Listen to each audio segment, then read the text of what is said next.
Hello everyone, Diane here.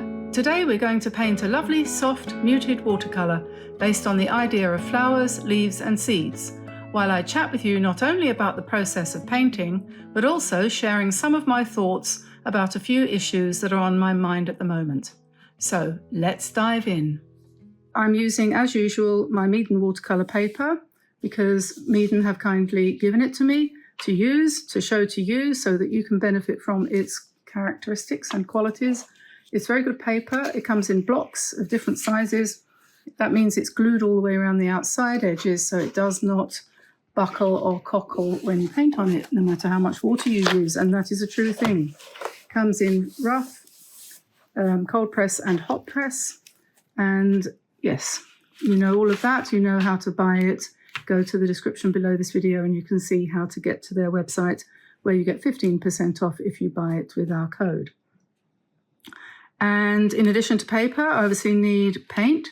And here I have my Kuretake set, which is well worn, as you can see, not immaculately digitally enhanced in the least. I've got some of my Art Nouveau paints in this lid to a Meeden palette, and I've got all of my regular 48 set around the outside edges. I find that this is a much more convenient way of painting because I can pick up paint from here and mix it in this area here. I'm a little bit inhibited because I've put some extra colours in at the moment, but that doesn't matter. I always have on hand another palette to mix things in if I need to. But one of the beauties of this Kuretake set is that it does have lots of different colours in it, and so the mixing is at a minimum. Now, I've just spent 3 weeks of the 4 of the World Watercolour Month Challenge helping people to learn a bit more about colour mixing, because I happen to think that that's really important. But really, if you have a set of paints like these, if you don't know anything about colour mixing and you don't want to learn whatever, you can pretty much paint anything using these straight out of the pan. The other thing I like about these paints is because the pan's big, I can use as big a brush as I like. And one of the ones I'm going to use today is this, which is a quill brush. Has a lovely point. It's got a very full belly, like my husband, and it holds a lot of water. This one happens to be a Paul Rubens, but Meeden do them too, and they do them in sets, which are very, very reasonably priced. So I'm hoping to be able to show you those sets shortly when I receive them from them. I'm not trying to sell you anything, by the way. I am here purely to help you to learn to paint or to enjoy painting. You don't even have to learn anything, just slosh around with the colours, have fun. That's what it's all about. I'm going to turn this round this way and we'll get started in a second. Spent a bit of time thinking about what I'm going to paint today and I still don't know. I will turn this round this way though, because I think the colour scheme I'm going to use is going to be kind of beige, maybe a bit of gold, maybe some burnt sienna kind of colours, and perhaps some greens. Well, definitely, almost certainly some greens, because it is summer at the moment and we don't want to go too autumnal, do we? And what I'm going to do in order to paint this thing, which is going to be completely on the fly, I don't paint very rarely, actually. If I was given the freedom to do so, I would very rarely paint from a deliberate sketch these days. I'm far too old to do that anymore. And so I paint, I would call intuitively. That is the word. Angela Fair knows that one, intuitive painting. And that's what I believe you should do too, because it's good for you. Let me see. You might have noticed the title of this video and you might be wondering what I'm talking about, but I will talk about that as I get into the painting. And probably by having spent 5 minutes talking before I actually started painting, I probably will have put the algorithm off and he will have gone off to have a cup of tea and will forget all about my video. This is one of the problems we face with YouTube, but more of that later. I'm picking up a little bit of this ice cream colour and I'm going to paint a couple of flowers up here. Then I'm going to pick a bit of this golden brown, which I think is probably burnt sienna, and just, if I can get it to work, come on, hurry up, get out of bed. We pop some of that in there and that can nice and softly blend. It will just do its thing. You see how nice this brush is. It just releases lots and lots of water. So a bit more ice cream over here. and a bit more of this here. And we just let that blend. And I'm going to go to slightly darker beige, this one here, which is a little bit like coffee ice cream. That's vanilla, this is coffee. Okay, and we put some of these down here. If you find that that's too dark, you just pick it up and move it along. So move along here, move along here. Pass along the carriage, they used to say on the trains when there were guards in the trains in England. Pass along the carriage, or move along, pass along the bus. People would obediently move on. Not anymore, they don't. Okay, so now we have chocolate ice cream, which is going in here. And we'll put some stems in. And I'll go back to that one and put some stems in here. Okay, now this could be, did I say coffee? I think that was coffee. I think this is, what could that be? Milk chocolate? No, that's milk chocolate. This is coffee. Okay. Put a little bit more of the dark in there. And we'll keep the colours quite light in the beginning for these flowers. Gosh, it's very intense, isn't it? And we can, you know, we make these ones down here a little bit bigger, perhaps because they're a bit closer. And we go back to that red. And every time we put this burnt sienna red colour in, it's going to look a little bit different. And we put two colours in there. And I think I might find, where is my pink? What did I do with it? Here it is. Yes, we have a little bit of that now. This is, what could that be? That could be strawberry ice cream, maybe. And take some of that red, but I'll make it dark brown, we'll make it a bit darker with some real red and pop that in underneath here. Go back to that one. Perhaps we'll do one up here. And I'm going to put some leaves in a minute, and they're going to be darker. Anyway, so I was going to say, and I will say, that the title of this video is Why I Lost All My Friends When I Started to Paint Watercolor Online. And there is a reason for that, and there are several reasons actually. And one of them is, of course, that YouTube, once you start it, it sucks you in. You become the slave of the algorithm, whether you like it or not. Some people have said to me, oh, you know, a lot of people have said this actually, no one in particular, but a lot of people have said things like, well, I don't want to become the slave of the algorithm, but you are, whether you like it or not, because you might think that you're not, but you are. If you aren't the slave of the algorithm, if you don't please the algorithm, your videos won't get shown, and you won't get monetized, and you will give up. Simple as that. Because there's no point in basically, excuse my French, slogging your guts out, which is what it often feels like, if you don't get any reward. And that's the other thing. You see, my sister has recently said that she wants to go online. She wants to start a YouTube channel like mine. It's funny, that, isn't it? But we can't talk about it because every time I try to say anything, she thinks I'm trying to tell her what to do. And I have to be really careful because she's very, easily offended, like any sister would be. And I can easily make her feel that, I'm trying to tell her things that she doesn't necessarily want to know. I don't know exactly, but anyway. So I don't. So that means that we can't talk about that really, which is a pity, isn't it? Because you'd think that we would finally have something in common, but not really. So that's one thing. And then the other thing is, people in general, they don't understand what you're doing, do they? They don't know how it works. Even people I've known since I was a child, one or two friends have stuck around over the years, and they don't understand either. They have no idea what I'm talking about. And I don't have any idea what they're talking about either. So, yeah, so we don't talk a lot. And then the other thing is sometimes some people are are jealous because they think you're getting money for nothing, and you're jolly well not. No, not at all. Or they resent it because you're not really going out to work. You're just sitting around at home and playing with your computer.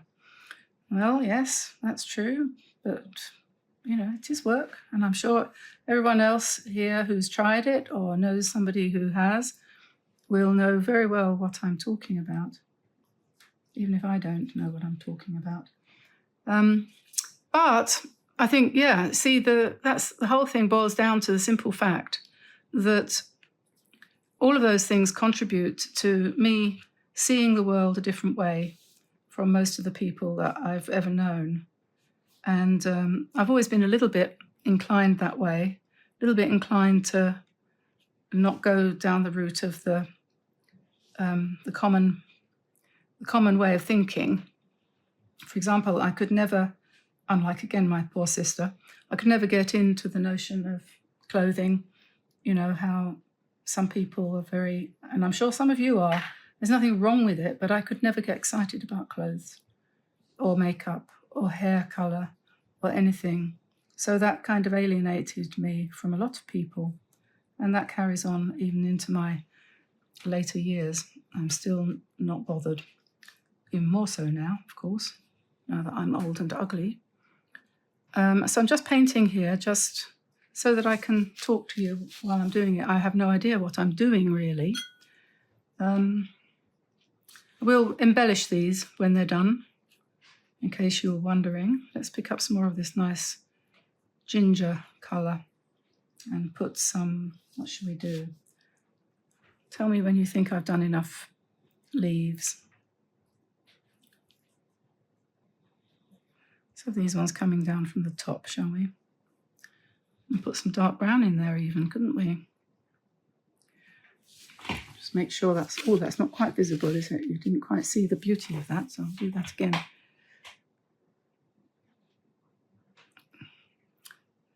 Yes, so anyway, something really bothered me this morning, and I'm going to talk about it a little bit. If you want to hear more of what I'm going to talk about, please go over to our website where you'll find a blog about this subject, or if you go to our website, you can subscribe to our newsletter, which comes out on Sundays. We've had a bit of a hiatus recently because we've been very busy with one thing and another.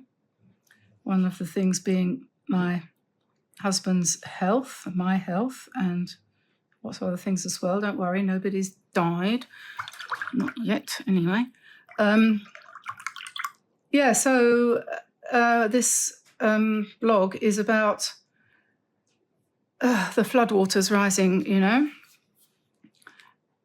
I don't think people understand. I know I only understand a tiny fraction of what's going on.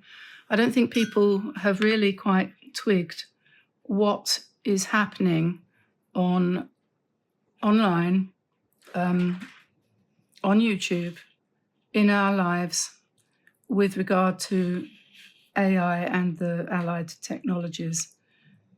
Would you be surprised if I said to you, it is now possible for technology to create a video like this and give the appearance that I'm painting it completely automatically using AI technology, artificial intelligence. You can program, or you can tell a program to create a video. You can give it instructions and it will do it as if it was a person, and you can't tell. And I, for a fact, am completely convinced there are one or two people in our sphere, in our niche, who are having their videos created with the help of artificial intelligence. And I don't just mean by having their text rewritten or anything like that. I'm talking about actually pretending to paint a picture when you're not actually painting the picture. It's definitely happening, and we are being deceived. And one particular one I was watching today, I was looking at it and I thought, I know it. It is not possible It is not possible to paint like that. Nobody can make watercolor do that except artificial intelligence computers, basically. They can paint far better than any human being in watercolor. They can do things that we could only do when we use Procreate or stuff like that, but only actually literally show the hand of the person doing the thing. I could do this and do this like this, and then give it to a computer, and it could clean it up, make all the lines sharp, and get rid of any runbacks, back runs, cauliflowers, any missteps like this, take it all out, clean it all up, and make it then look as if I painted it like that. If I sound as if I'm getting upset, it's because I actually am, because this is potentially going to destroy the whole world of art. I'm sorry, but that's the sad truth. Okay, I don't want to talk about that anymore. I've probably bent your ear. I've probably driven plenty of people away in disgust because they don't want to know these things. But then I have to say it. I'm sorry, but I do. I have to say it. I'm going to dry this now, and then I'm going to come in and start working on a bit of embellishment. Okay, so that's dry now. So I will find myself a smaller brush. What have I got here? Well, that one's new. It's still stiff. Do I need one as small as that? Perhaps that one would do. Let's see.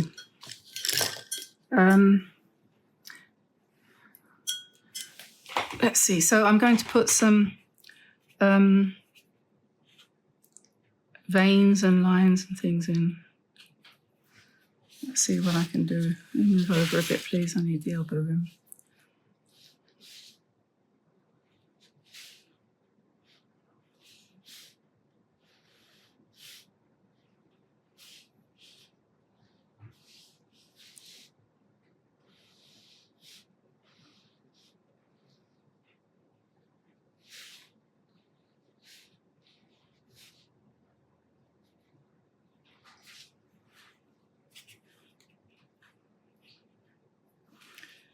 Put some dots up the top here.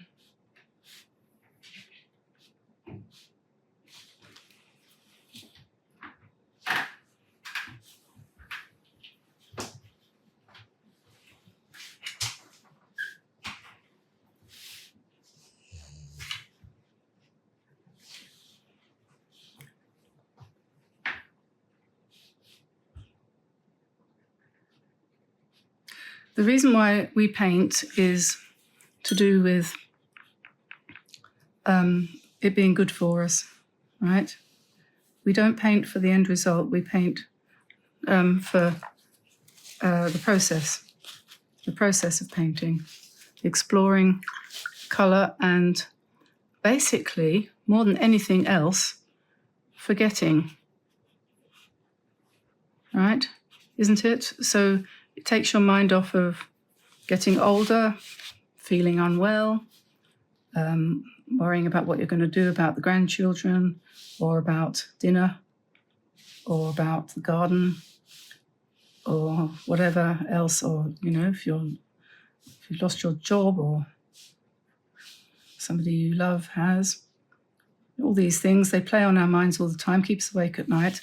And many people have said to me, I get up in the night because I can't sleep, and I go and get my paints, and I paint for a while, and then that helps. And that's a wonderful thing. And it doesn't have to be, you don't have to paint something perfect, whatever that means.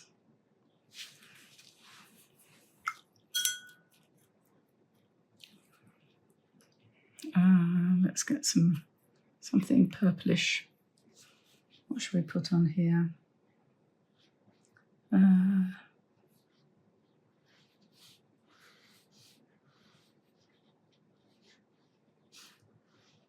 just do a few with these kind of long vertical lines. Well, not vertical, sort of starry kind of things, I think. And I think I'll switch to painting the lines in the leaves.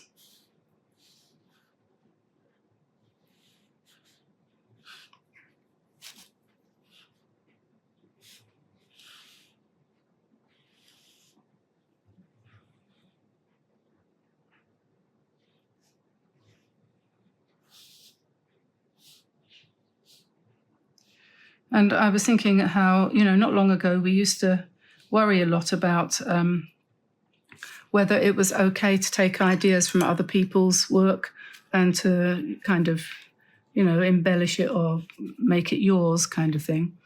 And a lot of people were constantly asking that question, am I a phony because I'm taking ideas from other people's work, from tutorials or from books or whatever. But that doesn't have to be a problem anymore. I suppose that's one good thing about this AI business, because everybody's copying everybody all the time, literally. Everyone is copying even the people themselves, Everyone is copying everyone all the time. So it doesn't matter anymore. And you can go ahead and, I take inspiration from other people's books. Of course I do.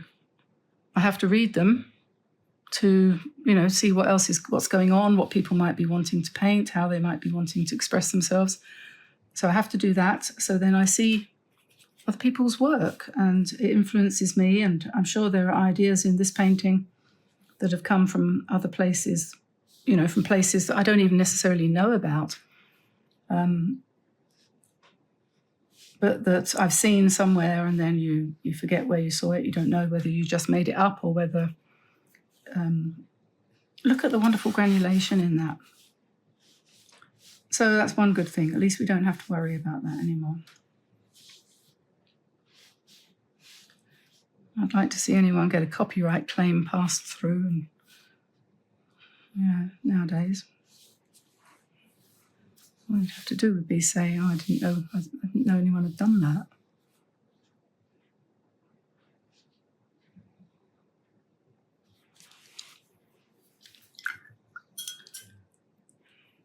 So we need a dark blue here for this one. Would this do? Is that blue?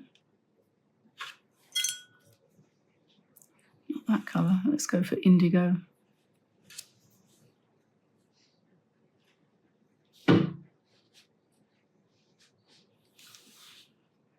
That was a bird.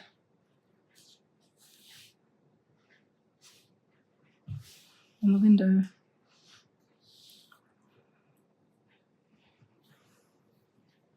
I was wondering about putting a little bit of gold on this, but I'm not sure. I think it's quite okay the way it is. It's reasonably pretty. Maybe I could put some small dots somewhere, I think.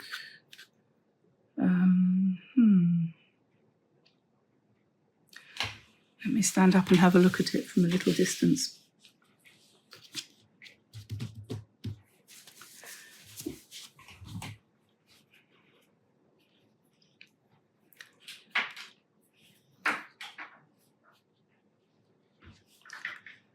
Mustn't forget any of these leaves. They all need their veins to stay alive. Maybe some of them I might do some extras.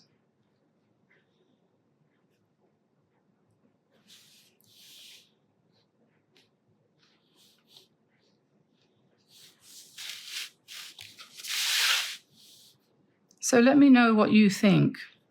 I'm not quite winding up yet, but I thought I would mention it while I think of it.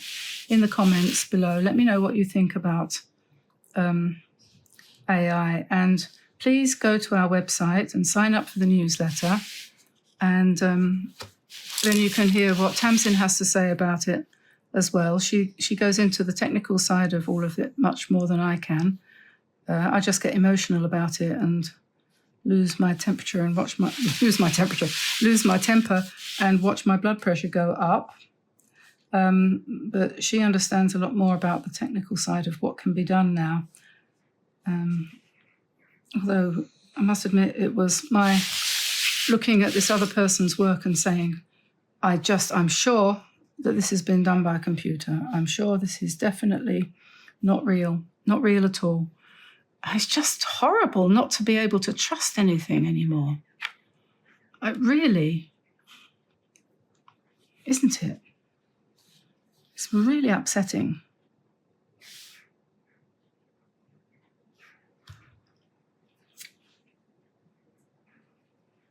Do you think we should have another little brown circle up here?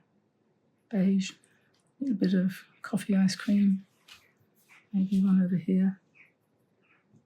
It's very easy to go too far with these paintings, and sometimes I do. I think it's probably cluttered enough. I suppose I could give the little berries some stems or something, but I don't know. I think I quite like it the way it is. I think I'm going to leave it like that. Right, so what should I say now? What do I say now? I say, please give this video a like and subscribe to our channel if you aren't already. But I expect you probably are already subscribed. Maybe you'd just like to check and make sure, because if you're subscribed, then you will get notifications when a new video goes up. And we really need your help, actually, in staying above the water level, because it's like the waters are rising. And there are, somebody said, this is a little factoid for you. This is a number that you really probably don't believe, but I think it's true, and it might even be worse than this. 85% of content on YouTube, and this was probably a couple of weeks ago, is generated by AI. That means to say it has had nothing to do with human intervention. It has been propagated by somebody typing something into a computer, and a video pops out, goes online. You don't even have to touch it. The whole thing is completely automatic. And some channels are posting literally 1 a minute, 24 hours out of 24. And there is literally, so now 85% of the content on YouTube is artificially intelligence generated. So that puts things into perspective for me. That is scary. I'm going to leave you now and let you go in peace. I hope you enjoyed this. Give it a try.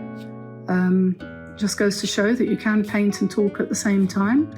And I hope you're having a lovely day. We're wishing you a lovely weekend. And I'll see you again next Tuesday. So bye for now, everybody. Bye-bye.